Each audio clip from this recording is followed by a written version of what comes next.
Ahojte, vítam vás pri víkendovom reporte z FS East. V sobotu sme mali voľný deň. My sme sa ale rozhodli, že otestujeme auto na test tracku. Počas toho sa nám bohužiaľ rozlepila poloosa a museli sme ju upraviť. Počas opravovania polosy sme zistili, že sa počas tohto incidentu odpalila aj poistka v baterke, ktorú sme museli následne vymeniť a reskrutnúť baterku. Keď sa nám to konečne podarilo, prešiel už celý deň a sobota bola za nami. V nedeľu sme sa zobudili do upršaného rána. Náladu nám ale zlepšovalo to, že nás čakala kráľovská disciplína Endurance. Keďže sme sa umiestnili na autokrose na 6. mieste, tak náš timeslot bol pomerne neskoro.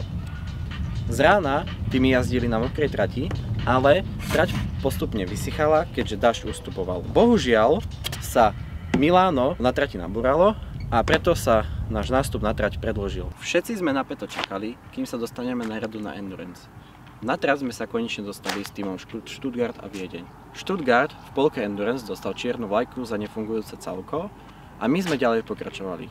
Všetci sme boli veľmi napätí a po vyčerpávajúcich 22 km sme konečne tú Endurance dokončili. Následne nás čakal reskrut. Bohužiaľ, reskrut nebol taký jednoduchý, ako sme očakávali. Ako skruteníri zistili, náš datalogger nefungoval správne a bol problém s dátami. Vedeli sme to ale vyriešiť tým, že sme im poskytli našu telemetriu a oni si vedeli pozrieť správne dáta. Takto sme konečne dokončili Endurance a boli sme všetci veľmi šťastní.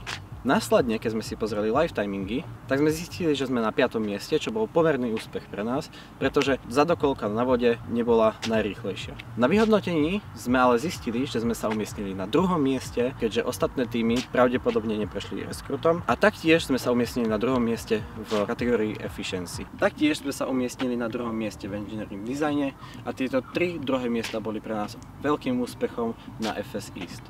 Naďalej nás čaká FS Czech a FS Germany, z ktorých vám budeme naďalej poskytovať naše videá a reporty.